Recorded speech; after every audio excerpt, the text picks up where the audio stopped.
नमस्कार, आदाब, सत श्री अकाल। स्वागत एक बार फिर से आपका अभिनव कैरियर एकेडमी के ऑनलाइन प्लेटफॉर्म पे। और संविधान सभा चल रही थी हमारी भारत की राज व्यवस्था के अंतर्गत। अब हम चर्चा करने जा रहे हैं भारतीय संविधान की विशेषताओं के ऊपर। प्रस्तावना तक हमारे टॉपिक पूरे हो गए थे। इससे पीछे वाली क्लास में हमने संविधान की प्रस्तावना के बारे में चर्चा की थी। अब अपनी चर्चा करेंगे भारतीय संविधान की विशेषताओं के बारे में। चलते हैं आज के टॉपिक्स की तरफ। और टॉपिक हमारा है भारतीय संविधान की विशेषताएं।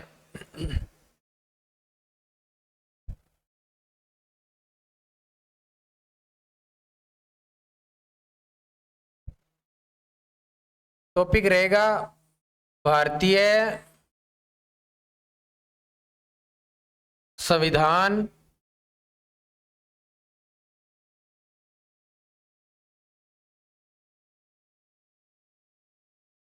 की विशेषताएं।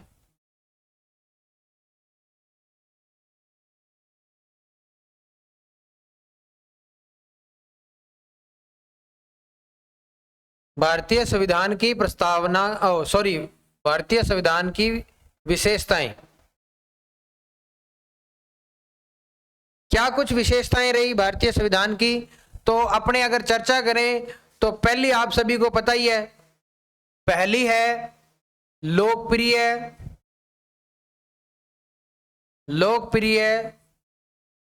संप्रभुता पर आधारित।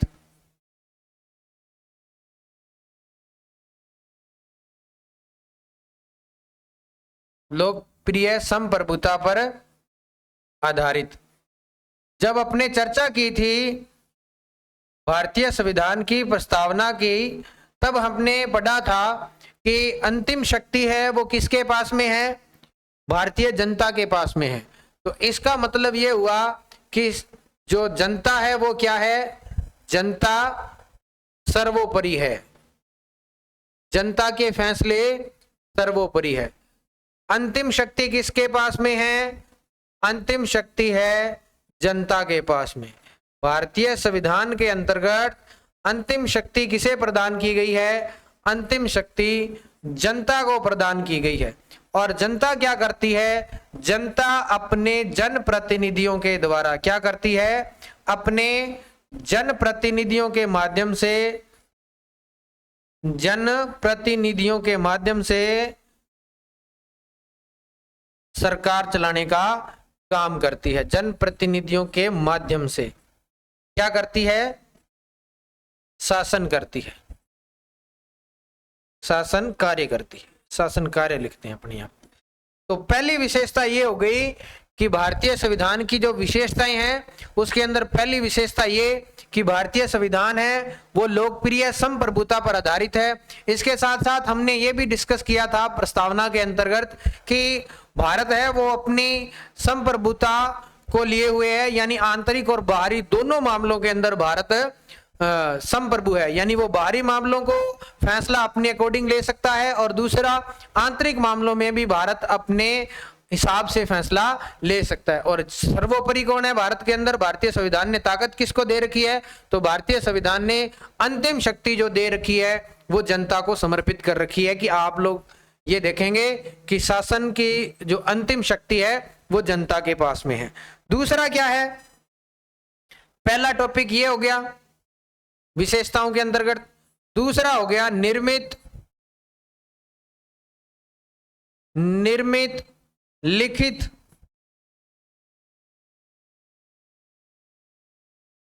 एवं व्यापक संविधान। ये इसका दूसरा टॉपिक हो गया, मतलब दूसरी विशेषताएं हो गई उसकी। भारतीय संविधान कैसा है? तो भारतीय संविधान निर्मित संविधान है। संविधान सभा द्वारा इसको बनाया गया और बनाने के बाद में इसको लागू किया गया। यानी संविधान सभा द्वारा निर्मित, संविधान सभा द्वारा निर्मित। और दूसरी बात, यहां एक शब्द लिखा आ रहा है लिखित। तो लिखित का मतलब हो गया कि भारतीय संविधान लिखा हुआ है। लिखने का मतलब ये होता है कि जब आप ब्रिटेन का संविधान पढ़ते हैं तो ब्रिटेन का संविधान है वो अलिखित संविधान है। ब्रिटेन में परंपराओं के आधार पर शासन किया जाता है और वहां का जो संविधान है वो सबसे लचीला संविधान माना जाता है, क्योंकि जब लिखित नहीं है तो उसमें संशोधन भी तुरंत और जल्दबाजी में कर लिए जाते हैं। और साथ ही साथ वहां की जो सरकार है सबसे बड़ी सर्वोपरि कौन है, वहां संसद सर्वोपरि है। लिखित का मतलब यह हो गया कि संविधान लिखा हुआ है। लिखने के साथ साथ इसकी एक विशेषताएं और निकल के आती है लिखने की, कि अगर आपने लिख रखा है तो आपके अधिकारों की क्या होगा, संरक्षण होगा, नागरिक अधिकारों का संरक्षण मिलेगा, नागरिक अधिकारों का संरक्षण, अधिकारों का संरक्षण होगा अगर आपने संविधान लिखा हुआ है तो। दूसरा क्या होगा, लिखा हुआ है तो सरकार क्या रहेगी, सरकार सीमा में रहेगी, सरकार के ऊपर क्या रहेगा, सरकार सीमा में रहकर काम करेगी, सीमा में रहकर जनता के प्रति, सीमा में रहकर जनता के प्रति जवाबदेह होगी, जनता के प्रति जवाबदेह होगी, जवाबदेह। ये हो गई भारत के संविधान की विशेषताएं के अंदर। एक और लिखा है इसमें व्यापक। भारत का संविधान है वो विश्व का सबसे लंबा संविधान माना जाता है। ऐसा इसलिए क्यों, व्यापकता के कारण क्या है, व्यापकता के कारण क्या है, व्यापकता के कारण क्या है, व्यापकता के कारण क्या है, ये समस्या होगी टेक्निकल के अंदर। और अब इसके आगे दूसरा बोर्ड चालू हो गया, व्यापकता। और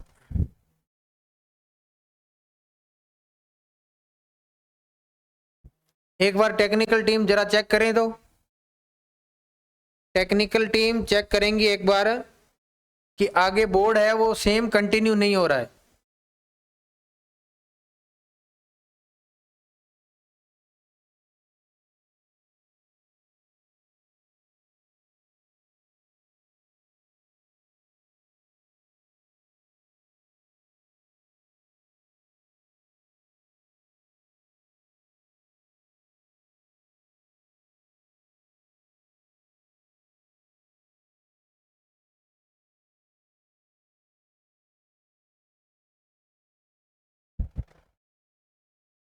टेक्निकल इशू की वजह से थोड़ा डिस्टर्ब हो गया था।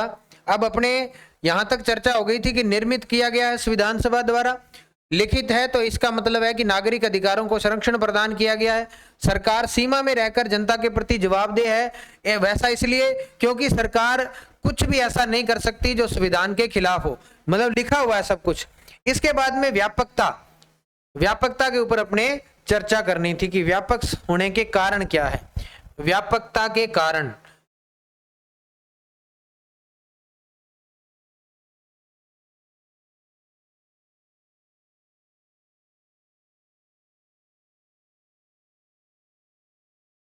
संविधान की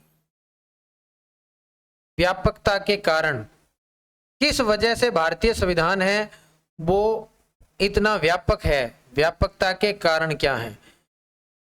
एक तो जब अपने पहली क्लास ली थी तो उसके अंदर बताया था कि भारतीय संविधान जब बनकर तैयार हो गया तो उसके भाग कितने थे, तो 22 भाग थे और 8 अनुसूचियां थी। लेकिन वर्तमान के अंदर बात करें तो कितनी अनुसूचियां हैं, वर्तमान में इसके अंदर 12 अनुसूची हैं, 12 अनुसूची हैं। और अगर आर्टिकल्स की बात करें तो 395 अनुच्छेद भारतीय संविधान में हैं। तो इस वजह से भारतीय संविधान है वो व्यापक है, एक कारण तो ये है। दूसरा, भारत के संविधान के अंदर कुछ एक चीजें ऐसी हैं जो भारतीय संविधान को और ज्यादा व्यापक बनाती है। एक तो ये है कि इसमें संघ व राज्य सरकार, संघ व राज्य सरकार का एकल संविधान, यानी कि एक ही संविधान के अंदर भारत की संघ सरकार के और भारत की राज्य सरकारों के बारे में दिया गया है, प्रावधान किए गए हैं कि किस प्रकार संघ की सरकार चलेगी और किस प्रकार राज्य की सरकारें चलेंगी। आप लोगों ने उसमें देखा होगा कि इसके अंदर भी संघ के अंदर संघ सूची के विषय हैं, उसके अलावा राज्य सूची के विषय हैं, समवर्ती सूची के विषय हैं, कुछ अवशिष्ट विषय हैं। इसकी वजह से संविधान बहुत ज्यादा व्यापक हो जाता है। दूसरा, भारतीय संविधान के अंदर मूल अधिकार शामिल किए गए हैं। आप लोग जब पढ़ेंगे तो भारतीय संविधान के भाग संख्या 3 के अंदर मूल अधिकार दिए गए हैं। मूल अधिकार साथ ही साथ क्या दिए गए हैं, मूल अधिकारों की जो युक्ति युक्त प्रतिबंध हैं, मूल अधिकार और साथ ही साथ उनके ऊपर जो प्रतिबंध लगाए जा सकते हैं, युक्ति युक्त प्रतिबंधों की क्या कर रखी है, साथ ही व्याख्या कर रखी है, प्रतिबंधों की व्याख्या कर रखी है। इस वजह से भारतीय संविधान और ज्यादा व्यापक हो जाता है, विस्तृत हो जाता है।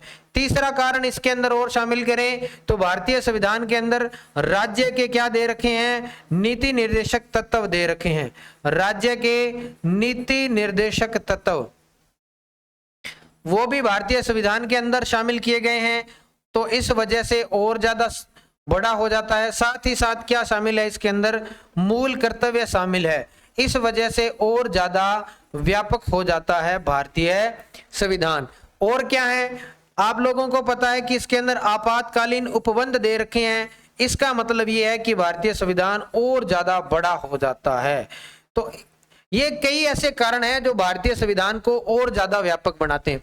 अगर अपने चर्चा करें कि किस देश का संविधान है जो सबसे छोटा है, तो आप लोगों ने देखा होगा यूएसए का संविधान यानी संयुक्त राज्य अमेरिका का जो संविधान है वो सबसे छोटा संविधान माना जाता है, क्योंकि उसके अंदर मात्र और मात्र केवल 7 ही अनुच्छेद हैं।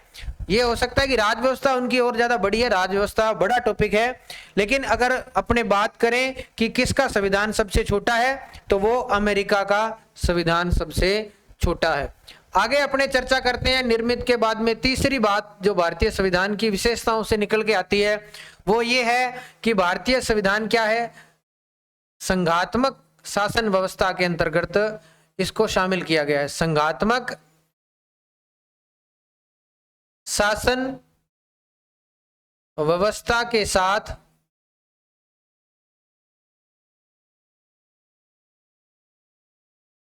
एकात्मकता की ओर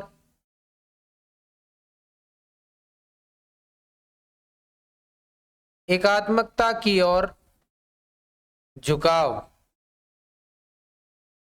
संघीय व्यवस्था अपनाई गई है।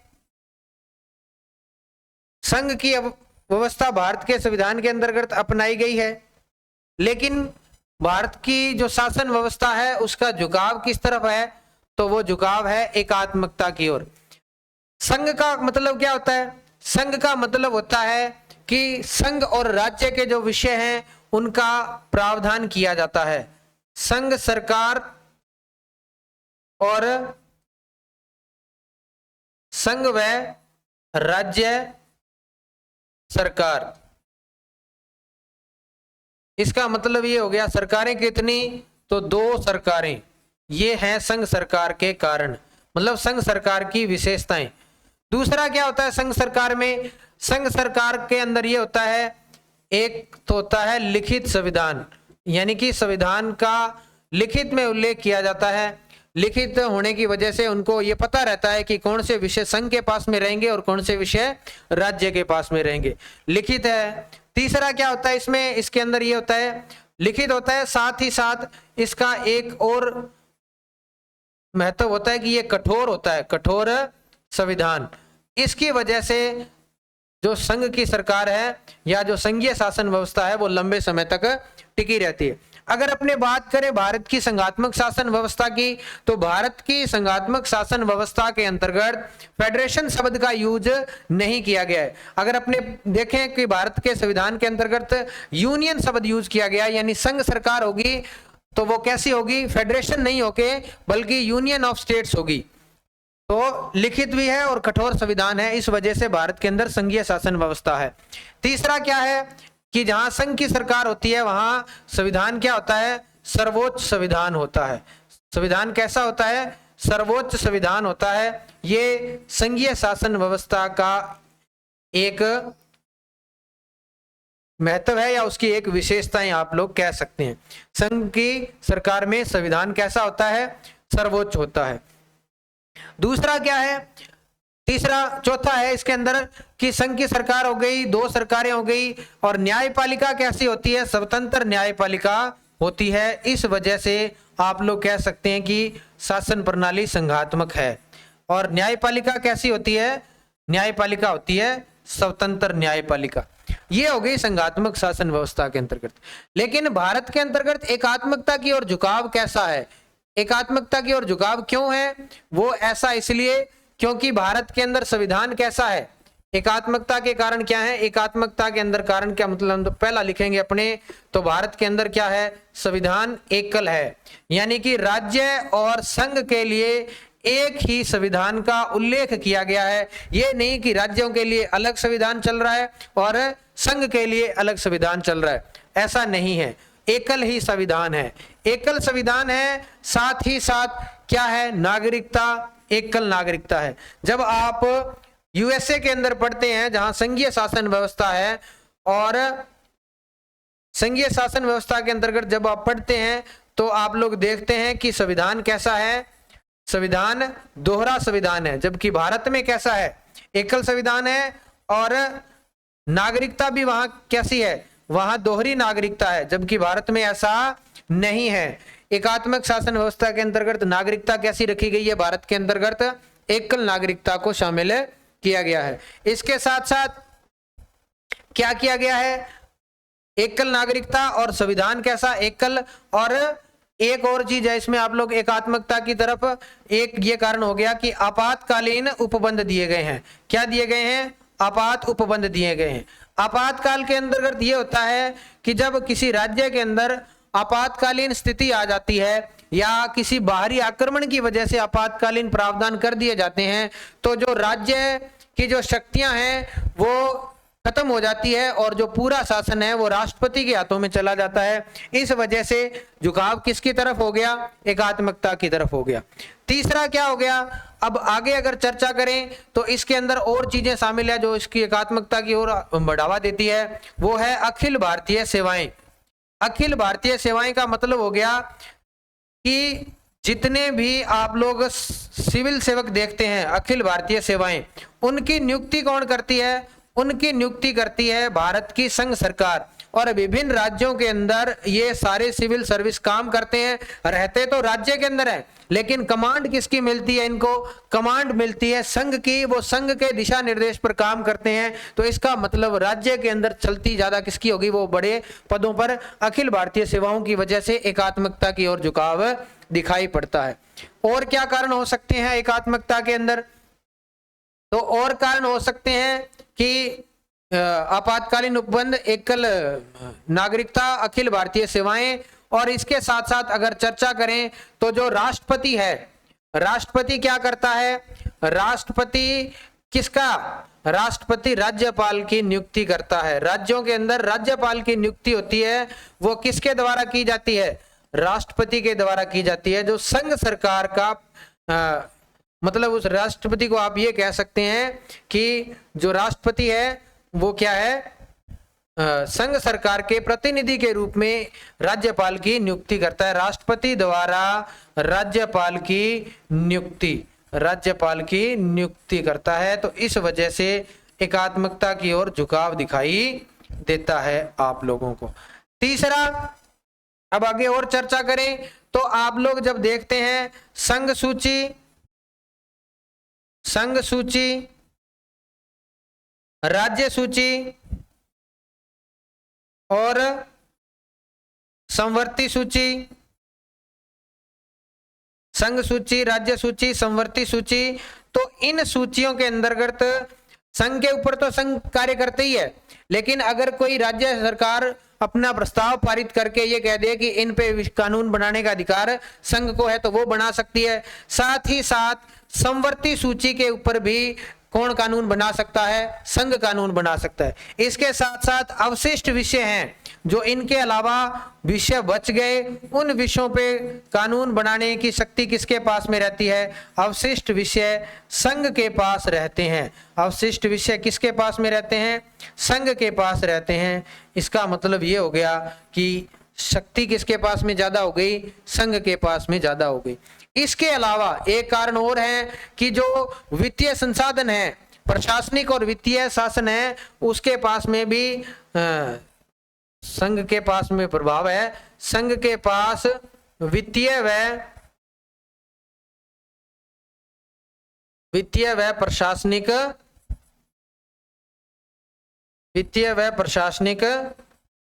व्यवस्था प्रभावी रहती है। इस वजह से आप लोग ये कह सकते हैं कि भारतीय संविधान का झुकाव किसकी तरफ है? एकात्मकता की ओर झुकाव है। ये अपने तीसरी विशेषताओं के बारे में चर्चा कर ली। अब चलते हैं 2, 3 और उसके बाद में 4 नंबर इसकी विशेषताओं के ऊपर। तो 4 नंबर इसकी विशेषताओं के अंदर आप बात करें तो आप लोग कह सकते हैं कठोर एवं लचीलेपन का समन्वय।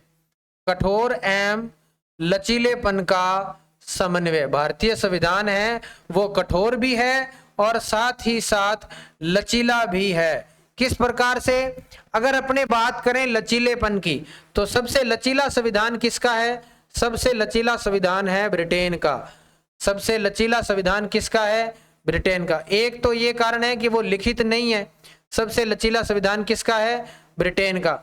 और दूसरा ये कि वहां की संसद वहां सबसे सर्वोपरि है। उसने जो विधि बना दी उसको न्यायालय में चुनौती नहीं दी जा सकती।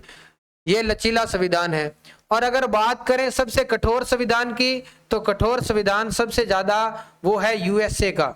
यूएसए के संविधान को सबसे कठोर संविधान माना जाता है क्योंकि 1789 के बाद संविधान बनने के बाद अब तक उसमें केवल और केवल थोड़े बहुत ही चेंजेज आए हैं, जबकि भारत के संविधान के अंतर्गत इन दोनों तरह का समन्वय बिठाया गया है कि भारतीय संविधान लचीला है और कठोर भी है। लचीला कैसे है? जब आप लोग पढ़ते हैं आर्टिकल 2, आर्टिकल 3 और आर्टिकल 169, यानी जब किसी नए राज्य का निर्माण करना है या किसी राज्य को उसकी सीमाओं में परिवर्तन करके दूसरे राज्य में शामिल करना है तो ऐसा सामान्य बहुमत द्वारा किया जा सकता है।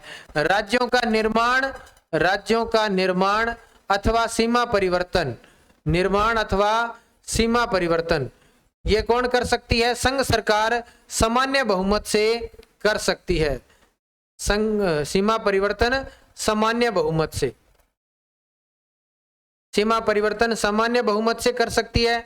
साथ ही साथ जो नई विधानसभाएं हैं, नई विधानसभाएं या विधानमंडल का जो निर्माण करना है वो भी क्या कर सकती है? संघ सामान्य बहुमत के आधार पर नए विधानमंडल का निर्माण भी सामान्य बहुमत के आधार पर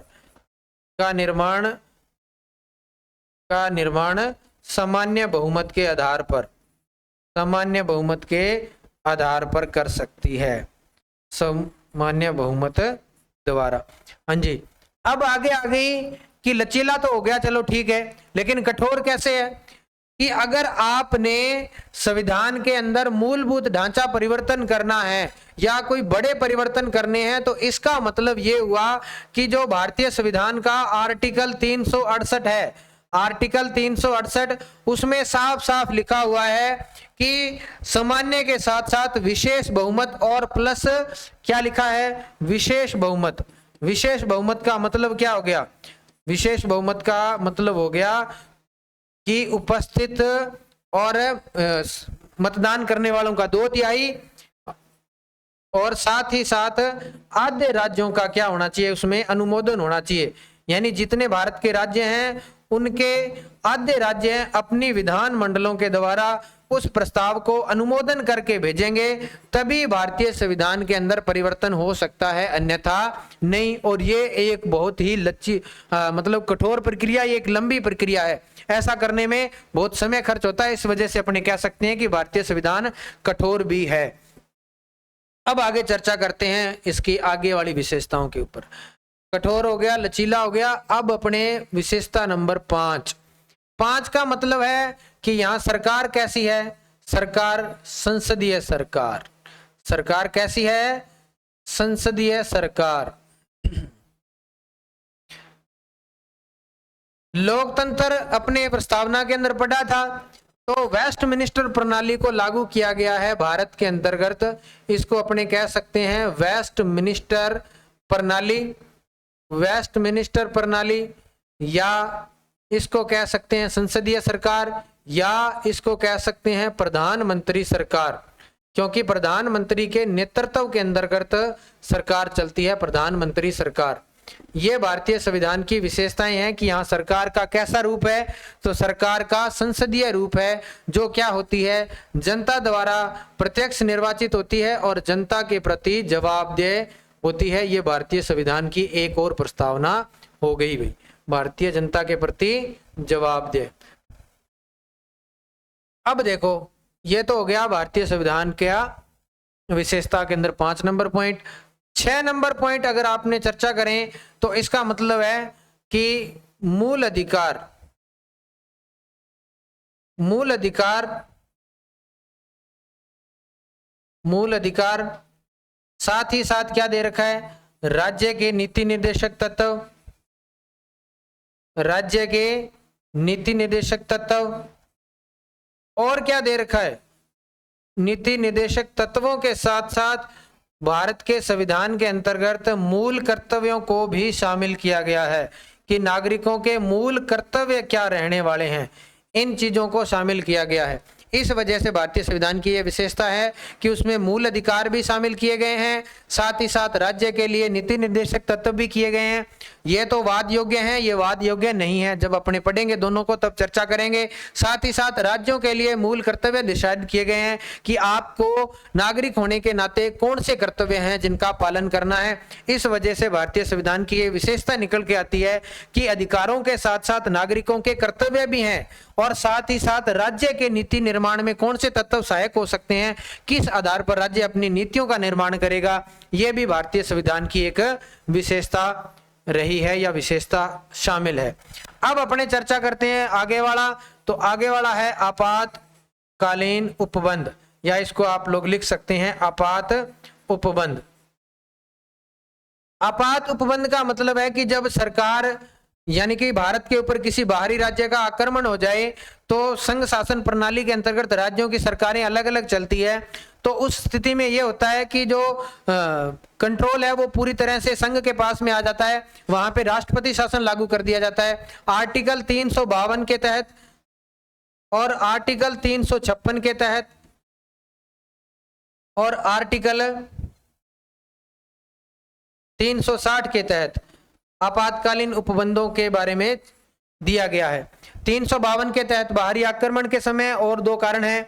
356 में जब राज्य क्या करे, किसी संघ सरकार की नीति का विरोध करे, जो उसके संघ सूची के विषय के अंतर्गत वो किसी नीति को मानने से इनकार कर दे, या राज्य के अंदर कोई ऐसी भयानक स्थिति पैदा हो जाए जिसकी वजह से वहां राष्ट्रपति शासन लगाना पड़े, तो इसका भी उल्लेख किया गया भारतीय संविधान के अंतर्गत। तो इसका मतलब है कि अगर भारत में आपातकाल होता है तो उसमें आपातकालीन उपबंध कैसे हैं वो सब कुछ बताया गया है, कैसे सरकार चलेगी, कैसे शासन व्यवस्था रहेगी, यह भारतीय संविधान की विशेषताएं हैं। आगे 8 नंबर क्या दे रखा है, तो आगे दे रखा है वयस्क मताधिकार। भारतीय संविधान ने क्या दे रखा है, वयस्क मताधिकार, यानी भारतीय संविधान है जो नागरिकों को वोट डालने का या मतदान करने का अधिकार देता है। मतदान का अधिकार दे रखा है भारत ने, और इसमें आयु कितनी रखी गई है, पहले इसकी आयु 21 वर्ष थी, लेकिन वर्तमान में 18 वर्ष की आयु का व्यक्ति अपने मतदाता सूची में नाम शामिल कर सकता है, वो सरकार के निर्माण में अपनी भागीदारी सुनिश्चित कर सकता है। भारतीय संविधान में वयस्क मताधिकार का उल्लेख किया गया है। इसके बाद में अगर चर्चा करें तो एक और विशेषता निकल के आती है। कौन कौन सी विशेषताएं होगी एक अपने पहले देख लें, उसके बाद में देखते हैं इसके अंतर्गत। संविधान की व्यापकता के कारण अपने पढ़ लिए थे। पहला पढ़ा था लोकप्रिय संप्रभुता पर आधारित है, दूसरा पढ़ा था कि निर्मित है, लिखित है और व्यापक है। इसके बाद हमने पढ़ा था कि संविधान की व्यापकता इस वजह से है, और संघात्मक शासन व्यवस्था है, कठोर लचीलापन है, संसदीय सरकार है, मूल अधिकार है, आपातकालीन उपबंध है, वैश्विक मताधिकार है। और अगर अपने चर्चा करें तो इसके अंतर्गत आप लोग ये कह सकते हैं कि भारतीय संविधान है वो अपनी एक विशेषता और शामिल करता है, वो है वैश्विक मताधिकार हो गया। अपने थोड़ा एक बार डिस्कस करते हैं पीछे की कोई ऐसा टॉपिक रहा तो नहीं गया जो इम्पोर्टेंट हो यानी आपके लिए। संविधान लिखित और एक रह गया आपके न्यायपालिका के बारे में अपने चर्चा नहीं की, न्यायपालिका पीछे छूट गई भाई, न्यायपालिका के बारे में चर्चा नहीं की कि न्यायपालिका कैसी है भारतीय संविधान के अंतर्गत, न्यायपालिका का स्वरूप कैसा है। तो आप लोग देखेंगे कि एक तो न्यायपालिका है वो है स्वतंत्र, स्वतंत्र न्यायपालिका है, साथ ही साथ स्वतंत्र है और उसके साथ साथ निष्पक्ष न्यायपालिका है, निष्पक्ष न्यायपालिका है। और क्या है, और है मतलब ये हो गया न्यायपालिका है न्यायपालिका है वो होगी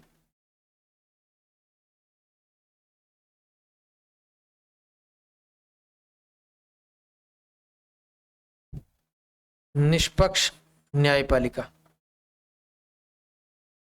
भारतीय संविधान के अंतर्गत न्यायपालिका कैसे काम करेगी वो सब कुछ दे रखा है। एक तो न्यायपालिका स्वतंत्र है, इसका मतलब है कि न्यायपालिका के ऊपर किसी प्रकार का कोई पुरजोर नहीं है कि वो सरकार के अधीन रहकर, सरकार का कोई व्यक्ति जब अपने देखते हैं तो उसके अंतर्गत जो उसकी मान लो ये भी जजों का चुनाव होता है या उनके जज चुने जाते हैं तो उसमें भारतीय जो जनप्रतिनिधि है वो भाग नहीं लेते। और एक वो निष्पक्ष न्यायपालिका है, संविधान में व्याख्या की गई है कि जो नीति निर्माण संबंधी आपको दिक्कतें लगती है तो वो न्यायिक पुनरावलोकन का भी एक चीज और नोट करना आप लोग, इसके साथ साथ क्या शामिल किया गया है, न्यायिक पुनरावलोकन भी भारत के अंतर्गत शामिल किया गया है। कहाँ, भारत के संविधान के अंतर्गत न्यायिक पुनरावलोकन भी शामिल किया गया है।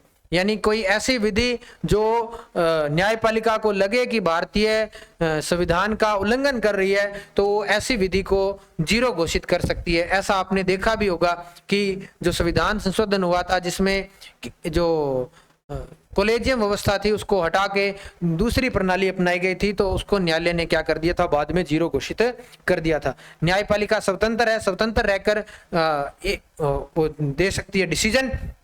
और एक चीज और है न्यायपालिका की यहाँ कि न्यायपालिका क्या करती है, न्यायपालिका भारत में सुप्रीम कोर्ट है वो सबसे सर्वोपरि है। आप लोग देखेंगे कि राज्यों के लिए अलग से कोई सुप्रीम कोर्ट नहीं है, जबकि आप यूएसए में देखेंगे तो वहां पर अलग सुप्रीम कोर्ट है राज्यों का और साथ ही साथ सुप्रीम कोर्ट है वो संघ सरकार का भी अलग है। भारत में ऐसा कुछ नहीं है, भारत में सबसे सुप्रीम कोर्ट एक ही है ऊपर, इसके अलावा बाकी जो है वो उसके नीचे की कड़ी में काम करते हैं, यानी उसके न्यायालय जो सर्वोच्च न्यायालय है उसके न्याय को चुनौती नहीं दी जा सकती। अब देखते हैं इतनी विशेषताओं के बाद में एक विशेषताएं या दो विशेषताएं और बचती हैं। मोटा मोटी तो विशेषताएं आप लोग पढ़ ही चुके हैं, लेकिन एक आधी विशेषताएं अगर आप और पढ़ना चाहें तो आप लोग ये कह सकते हैं कि सरकार एवं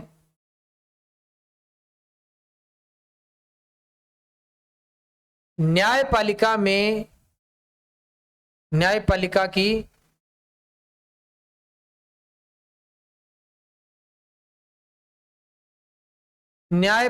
की सर्वोच्चता में समन्वय, सर्वोच्चता में समन्वय स्थापित किया गया है। समन्वय कैसे है, अगर आप लोग पढ़ें ब्रिटेन तो ब्रिटेन में कौन है, ब्रिटेन के अंतर्गत वहां की संसद सर्वोपरि है। संसद क्या है, संसद सर्वोच्च है, संसद सर्वोच्च है। अगर आप लोग पढ़े यूएसए तो यूएसए के अंतर्गत क्या है, यूएसए में न्यायपालिका सर्वोच्च है, यूएसए में न्यायपालिका सर्वोच्च है, न्यायपालिका सर्वोच्च कहां पर, यूएसए के अंतर्गत। लेकिन भारत में इन दोनों में कोई भी सर्वोच्च नहीं है। इन दोनों के बीच में समन्वय स्थापित किया गया है कि किस प्रकार संतुलनकारी कार्य करते हुए दोनों ही एक दूसरे के साथ में मिलकर काम करने का काम करती है। सरकार क्या कर सकती है, सरकार संविधान में संशोधन कर सकती है। संसद क्या कर सकती है? संविधान में संशोधन कर सकती है। संविधान में संशोधन की जो शक्ति दे रखी है वो किसको दे रखी है? सरकार को दे रखी है, संसद को दे रखी है। इसके साथ साथ न्यायपालिका क्या करती है? फिर न्यायपालिका करती है जो संविधान है उसकी व्याख्या, संविधान की व्याख्या करने का काम करती है। साथ ही साथ अगर उसको लगे, क्या लगे? उसको लगे कोई विधि है वो भारतीय संविधान का उल्लंघन कर सकती है, विधि को जीरो घोषित कर सकती है, विधि को जीरो घोषित कर सकती है, विधि को जीरो घोषित कर सकती है।